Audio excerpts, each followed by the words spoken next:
जीवन के क्षण सार्थक साधना में बीतना चाहिए, जिससे मन सरल हो, पवित्र हो, संतुलित हो, अंतर्मुख हो। ऐसा काम करना जीवन की सार्थकता है। इसमें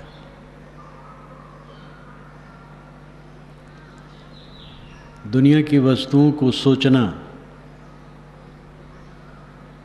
घटित घटनाओं को सोचना, बीती हुई बातों को सोचना, आगे की कल्पनाओं में डूबना, भोगों की याद करना, देहाभिमान की याद करना, रजोगुण मन में उत्पन्न करके भोगों के लिए कल्पना करना, राग द्वेष की कल्पना करना। किसी ने अगर हमारा अपमान किया है तो उसकी प्रतिक्रिया में जलना, उसको नीचा दिखाने की चेष्टा करना, ये सब क्रियाएं चित्त में जब तक चलेंगे कोई शांति नहीं पाएगा। प्राणी पदार्थ जो मिले सब छूटते ही जा रहे, हम वासना में उलझकर दुख ही को पा रहे। प्राणी पदार्थ जो मिलते हैं सब छूटते चले जाते हैं, और उन्हीं प्राणी पदार्थों के विकार में जो मैल हमें आ जाता है वही हमें काटता है। न प्राणी रहेंगे, न पदार्थ रहेंगे, न परिस्थितियां रहेंगी, सब भागती चली जा रही, कुछ नहीं रहेगा। वह धन्य है जो हिमालय पर्वत की तरह स्थिर होकर के सब समय निर्विकार भाव से जीता है। ये पूरा जीवन ही साधना का क्षेत्र है। क्षण क्षण अपने को साधना में रखो।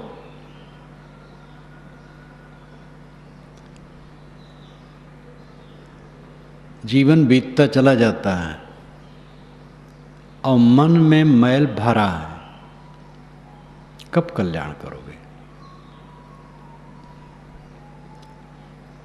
अंतर चिंतन करो, आत्मचिंतन करो, अपने को देखो, मन कैसा है। काम बहुत सरल है। मन की किताब को पढ़ना बहुत सरल है, लेकिन यही बहुत कठिन है। बड़े बड़े विद्वान नहीं पढ़ पाते, विद्वान नहीं पढ़ पाते। स्वामी शंकराचार्य ने एक श्लोक में कहा, श्लोक तो याद नहीं, भाव याद है, विद्वान भी, और अप ये बहुत लगाए हैं, अपनाम भी। विद्वान भी हो, चतुर भी हो, शास्त्रज्ञ भी हो, शास्त्रों का सूक्ष्मदर्शी भी हो, कई विशेषण लगा करके सब में अपि अपि अपि अपि, यानी भी, ये भी हो, वो भी हो, वो भी हो, वो भी हो। लेकिन तामस से ढका हुआ अगर वह है तो बहुत समझाने पर भी सत्य नहीं समझ पाता। ये उनका कथन अनुभूत कथन है, तथ्य सत्य। जब तामस से चित्त ढका रहता है तो सत्य समझ में नहीं आता है। जब राजस से चित्त ढका रहता है तो स्थिरता नहीं आती। सात्विक वृत्ति उत्पन्न होती है तब थोड़ा थोड़ा साफ होता है। पूर्ण सात्विकता के उदय होने पर साफ हो जाता है, लेकिन उस सात्विकता में अहंकार न हो, केवल काम किया जाए। अपने अपने ढंग से सभी संतों ने कहा है, हमारा दुश्मन तो हमारा मनोविकार है, बाहर कौन दुश्मन हो सकता है? किसी ने हमारा अपमान किया, उसकी समझ है। किसी ने हमारा सम्मान किया, उसकी समझ है, उससे हमें कुछ लेना देना नहीं। हाँ, जहाँ समझ में आवे ये खुराफाती चीज है, उससे हटे। कुसंग से दूर रहना बहुत जरूरी है। भाई केचुआ बना रहे, मूर्ख बना रहे, और कुसंग को छाती में चिपकाए रहे तो उसका कल्याण नहीं होगा, वो जलेगा, फिर उसी से जलता रहेगा। कुसंग का विश्वत त्याग होना चाहिए, शूरवीर होना चाहिए, स्मृत में होना चाहिए, जागरूक होना चाहिए, ठंडा नहीं, मूर्ख नहीं। कुसंग का त्याग करो, शुद्ध संग करो, शुद्ध संग में भी विकार ना आए। अच्छे लोग हैं, वहाँ भी मन की मैल बनने का साधन हो सकता है। कई कारण होते हैं, बहुत अनुकूल लोग मिले, मोह हो गया तो गया काम, मोह नहीं हुआ तो अच्छे हैं, अनुकूल हैं, उनमें दोष देखने की प्रवृत्ति हो गई। हजार अच्छाइयाँ हैं, एक त्रुटि की कल्पना कर ली तो विकार आ जाएगा। असूया दोष बहुत सूक्ष्म दोष होता है, गुणों में दोष खोजना। एक आदमी दूसरे के गुणों में दोष खोजता रहता है, इस प्रक्रिया से कभी भी कोई संतुष्ट नहीं हो सकता है। दोष हो तो सुझाव देना चाहिए। आसपास के लोगों में जो त्रुटि होगी, त्रुटि थोड़ी मोड़ी हो जाती सबसे, किसी से ज़्यादा हो जाती है, किसी से कम, किसी से नहीं भी हो सकती है, जागरूक होते होते नहीं होती, तभी तो पूर्णता आएगी। तो कोई से त्रुटि हो उसको संभालो, उसको बताओ, हमदर्दी से बताओ, प्रेम से बताओ, दुश्मन मान के नहीं। कौन दुश्मन है? गलती करता है समझा लो, उठा लो।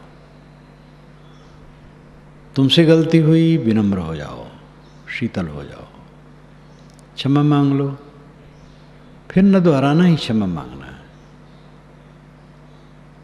और जहां बहुत खुराफाती दिखे उससे दूर हो जाओ, एकदम दूर रहो, 100 कोस दूर, तभी कल्याण है। कुसंग से कल्याण नहीं। ये सब बुद्धिमानी और जागरूकता की जरूरत है। लेकिन किसी क्षण भी अपने मन में मैल रखोगे तो शांति नहीं पाओगे। दुश्मन लोग दूसरे को मान लेते हैं, पक्का दुश्मन हमारे अंदर में बैठा है, मन का मैल जो हमें रात दिन काटता है, और उसके निकल जाने पर कौन दुश्मन रह जाएगा? गाली देने वाला हमें, हमारा अपमान करने वाला, भरी सभा में हमारा अपमान कर दिया, उसका विचार था। आदमी के अंदर में जो रहता वही तो निकलता है। एक महात्मा को एक गाली दे रहा था, शिष्य ने कहा महाराज वो गाली दे रहा है, आप मीठी मीठी बात कर रहे हैं। तो कहे बेटा, हर वस्तु अपने रस को टपकाती है, वस्तु में जो रस है वही तो टपकेगा, उसके अंदर में जहर है वो टपक रहा, क्या मैं भी जहर धारण कर लो? एक ने दूसरे से कहा आप मुझे गाली दे करके देख लीजिए, मैं क्रोध नहीं करूँगा। तो उन्होंने कहा हाँ, तो मैं अपना दिमाग खराब कर लूँ आपकी परीक्षा करने के लिए। कुल अपने में विषमृत है, अपने को शोधो, अपने को देखो। हमारा कल्याण हो जाए तो कहीं अकल्याण है, हमारा कल्याण हो गया तो हम अमृत हो गए। और इर्द गिर्द रहने वाले जिनकी आंखें होगी वो देख सकेंगे, वो भी लाभ ले सकेंगे। ये भी पक्का है कि बहुतों की आंखें नहीं होती, बहुत अच्छे अच्छे पुरुषों के पास रहने वालों में भी सबकी आंखें नहीं होती, देख नहीं पाते। बलवंत सिंह गांधी के सेवाग्राम में रहते थे। सेग्राम मराठी भाषा में सेग्राम नाम था, लेकिन गांधी जी के पहुंचने पर थोड़ा सा परिवर्तन करना, सेवाग्राम हो गया। वो अवशेष अभी भी है, अब तो पर्यटक स्थल है। गांधी जी जहाँ बैठते थे और सब जगहें हैं, छोटी छोटी कुटियाँ। एक कुटिया बताई, इसमें जवाहरलाल रहते थे। जवाहरलाल जैसा पुरुष जिसके शौचालय में कोई अंग्रेज जब गया था तो उसकी हिम्मत नहीं हुई टट्टी करने। अरे के भाई इसीलिए बना ही है। उनके पिता बड़े बैरिस्टर, और जो उनका आरोप था इंग्लैंड और भारत उनका लड़का जवाहर नेहरू, लेकिन वहाँ एक छोटी कुटिया में रहता था। एक बार जब पहुँचे तो कस्तूरबा से उन्होंने नमस्कार किया। कस्तूरबा ने कहा, बेटा खुश रहो, ईश्वर तुम्हें सुखी रखे। कहे, ईश्वर ईश्वर करती हो, ईश्वर बेकार की बात है, ईश्वर। वो थोड़ा उत्तेजना कहते ही थे, वो बेचारी हक्की बक्की रह गई, बोली वाली स्त्री। तो गांधी जी ने हंस करके कहा, अरे भाई, ईश्वर इसके कंधे में कंधा मिला के इसका काम नहीं करता है, इसलिए ईश्वर पर ये क्रुद्ध है। जवाहरलाल को कहे तो वहाँ बलवंत सिंह रहते थे, उनकी पुस्तक भी है। जब गांधी जी मर गए, वहीं थे वो, दिल्ली में मरे हो, तो सोचे कि अब वहाँ जाऊँ तो हमें घुसने भी नहीं देंगे लास्ट तक पुलिस, तो नहीं गए।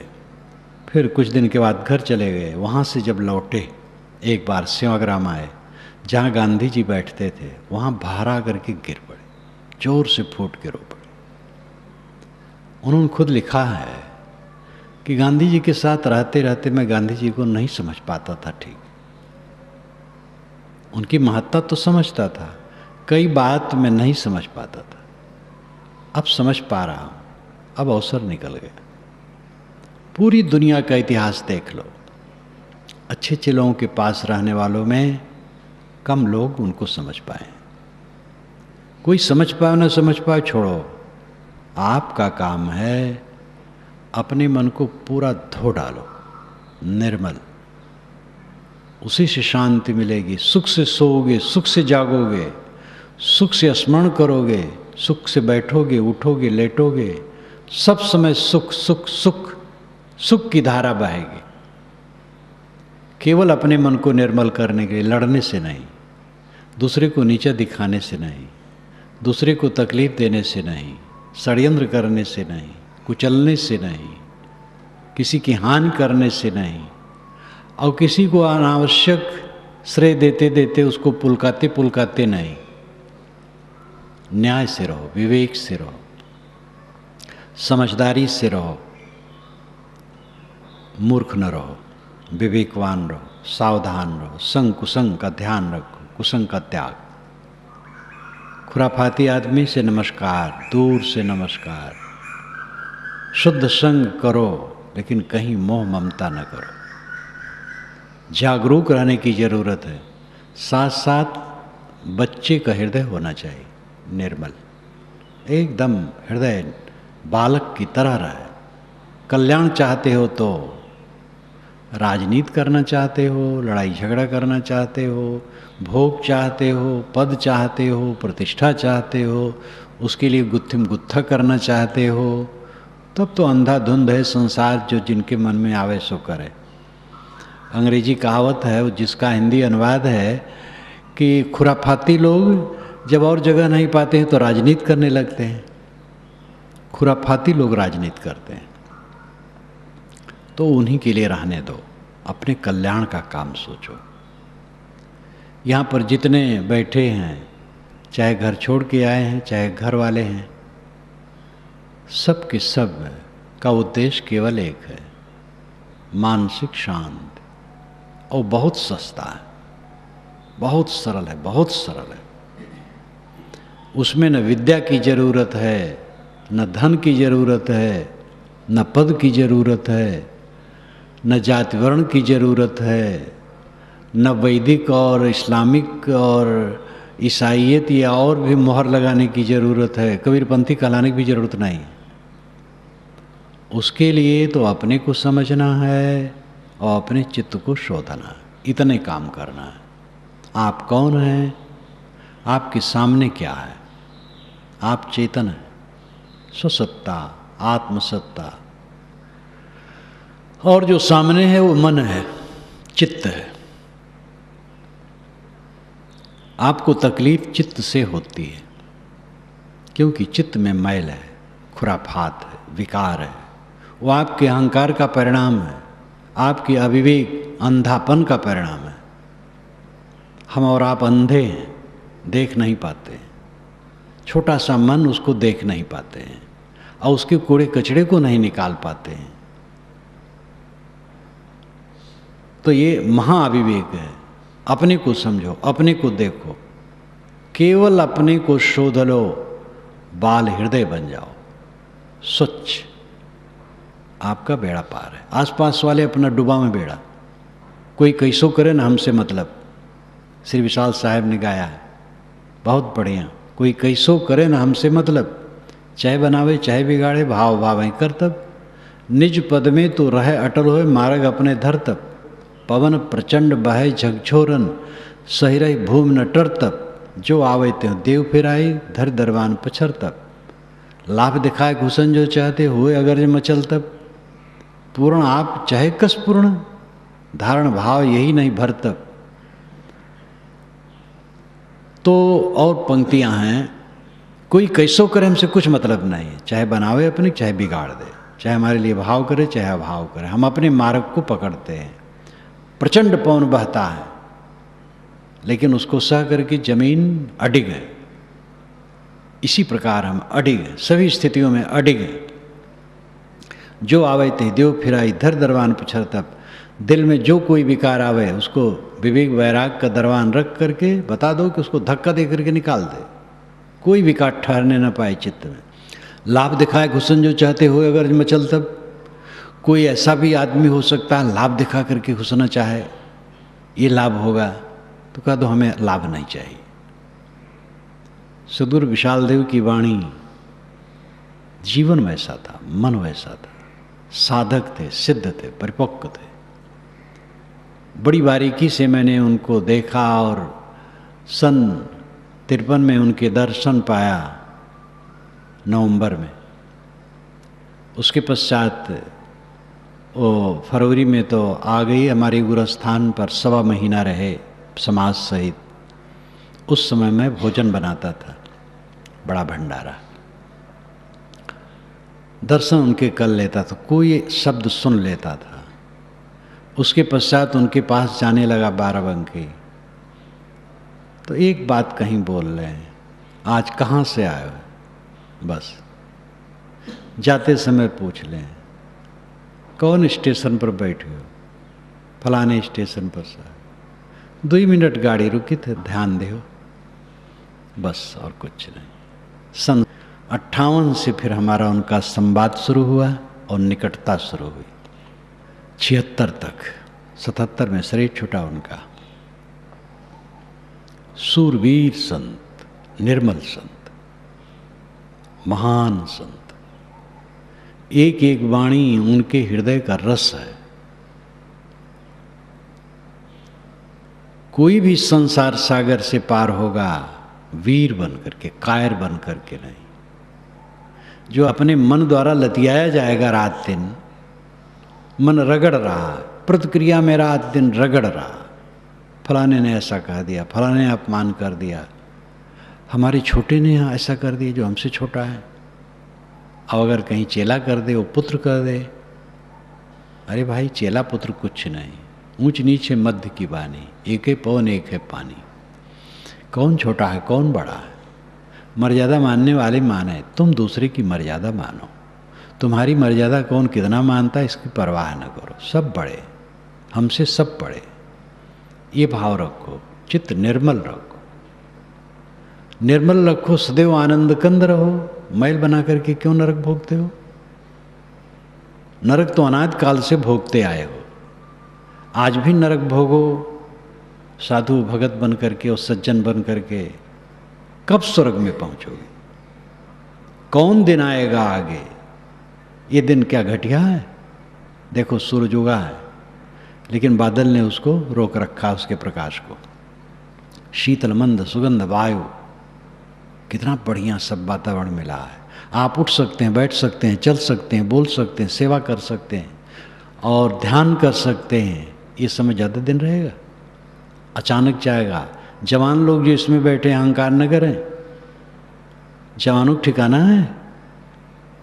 राम रूप ब्रह्मचारी हमारा सुंदर नौजवान, सुशील, प्रज्ञावान, अंतर्बाहर बढ़िया, और घंटों में शरीर छोड़ दिया, कुछ पता न चला कि क्या हुआ। ऐसा शरीर है, किसी को कुछ पता नहीं, और रोज तो गल ही रहा है।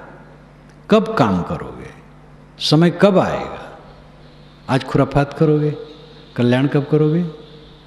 सारे मन के मैल को रात दिन धो, स्वच्छ हो जाओ।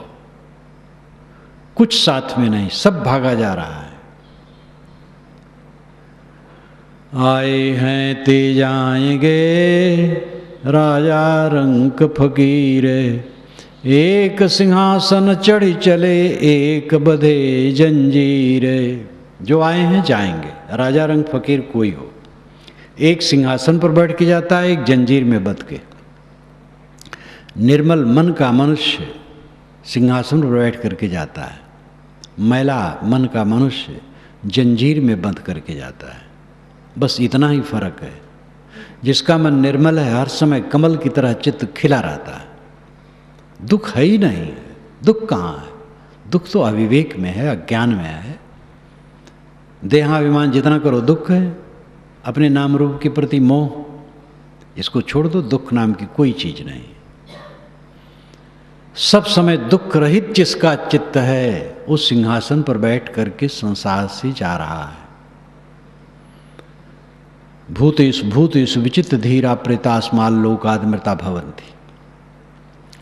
भूत भूत में, प्राणी प्राणी में जो अपने सजाति को देख लेता है, इस संसार से छूट करके अमृत हो जाता है। या मन गही जो थिर रहे, गहरी धूनी गाड़ी, चलती बिरिया उठ चला, हस्ती घोड़ा छाड़ी। इस मन को पकड़ करके जो स्थिर रहे और ज्ञान की गहरी धूनी जमा दे। अलंकारों में वचन है, ज्ञान की गहरी धूनी जमा करके और मन को पकड़ करके एकदम बैठ जाए।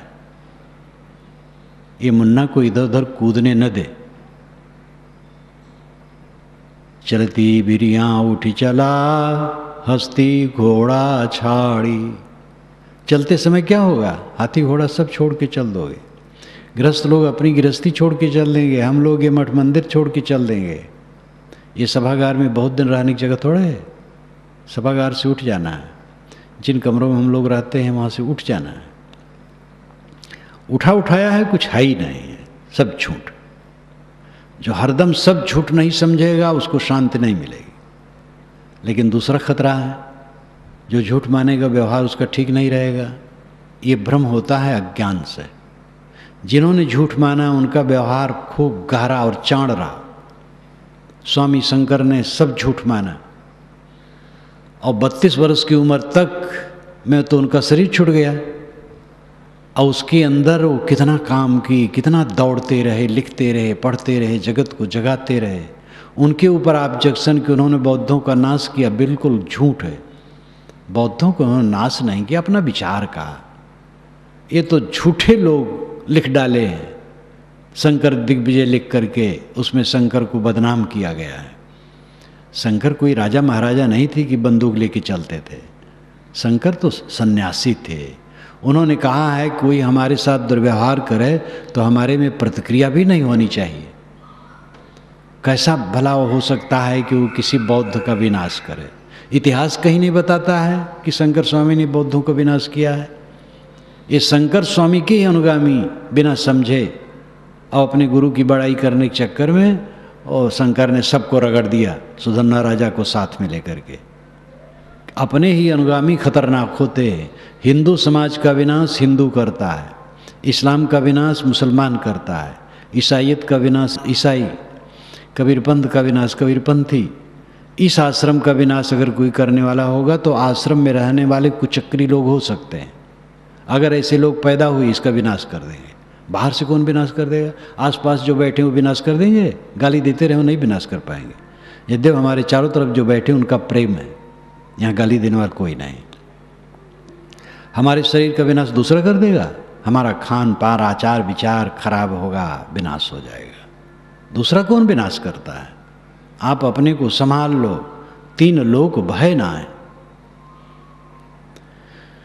तू मत जाने बाबरे, मेरा है सब कोय, प्राण पिंड सो बधि रहा, सो नहीं अपना होए। अय पगले, ये मत समझ ये सब मेरे हैं। प्राण से जो पिंड बंधा है ये तेरा नहीं है। दर्पण में जिस चेहरे को देखता, आंख, नाक, दांत, गाल, मूंछ, वो अपना नहीं है, विदेश है, सब विदेश है। इंग्लैंड के खेत में मिट्टी का एक लौंदा पड़ा है, उतनी दूर से भी अपना माना हुआ शरीर दूर है। इस तत्व को समझो। दीन गवायो दूनि संग, दुनी न चाली साथ, पांव कुल्हाड़ी मारिया मूर्ख अपने हाथ। दीन गवायो दूनि संग। दीन के दो अर्थ हो सकते हैं। दीन दिन, दिन दून के संग बिता दिया। दून नाम दूसरे के संग, मोह माया के संग, अपने आप में न रहा, पराया हो गया। दीन गवायो दूनि संग।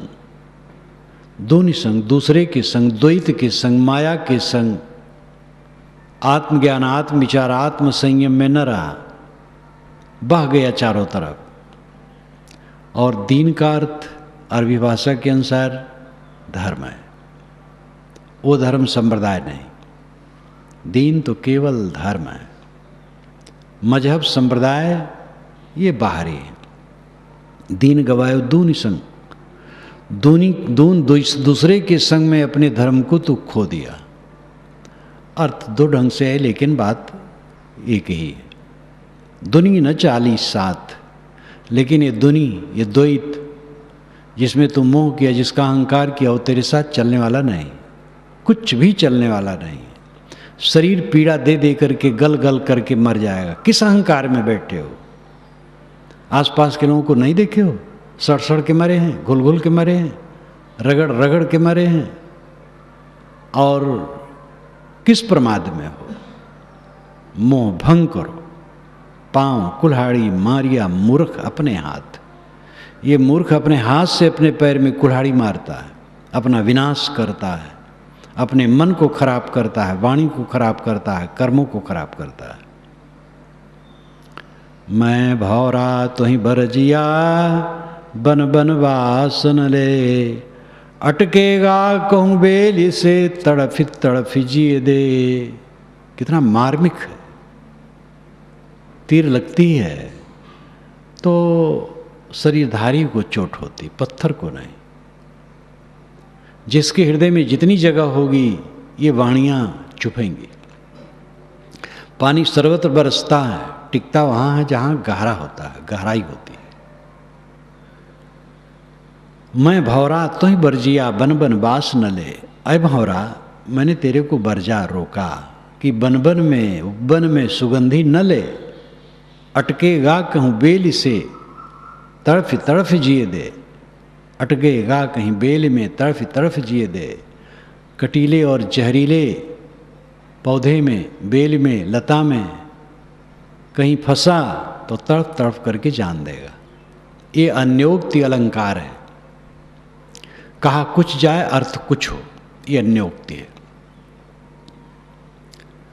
सीधी बात है। ऐ मन भंवरा, मैं तेरे को रोकता हूँ, बन बन बास न ले। ये दुनिया के उब्बन में मोह न कर। अशुभ में तो मोह कर ही ना, शुभ का भी अहंकार न कर, शुभ का कर्तव्य कर। अपने को हर समय मुझ में से सीख निकाल लेने के समान सारे प्रकृति जाल से, सारे दृश्य जाल से निकाल करके रखो। आत्मा शुद्ध, बुद्ध, निर्बल, निर्विकल्प, निराधार, असंग है, वही आप है। ये मन का व्यापार आप में नहीं है, विज्ञान का व्यापार आप में नहीं है। जो अहम महम होता है आनंद दुनिया की चीज़ों में, वो भी अपना स्वरूप नहीं है। अपना स्वरूप तो शुद्ध शांत निर्विकार है। इस भाव में जियो और कहीं अटको मत, नहीं तो तड़प तड़प करके जान दोगे। इसलिए सभी साधक गृहस्थ हों, विरक्त हों, स्त्री हों, पुरुष हों, वे अपनी सत्ता को समझें और अपने आगे जो मन है उसको समझें। और सदैव मन को धुनते रहें, मन को धोते रहें, साफ करते रहें। मन संयत, शांत, सरल होगा तो हर समय सुख है। और जो मन में उलझा रहेगा, प्रतिक्रिया में, लोभ में, क्रोध में, काम में, मोह में, अहंकार में, वो जलता रहेगा। अपने को जलने से बचाओ। ऐ जेरा तय अपने दुख ही संभार।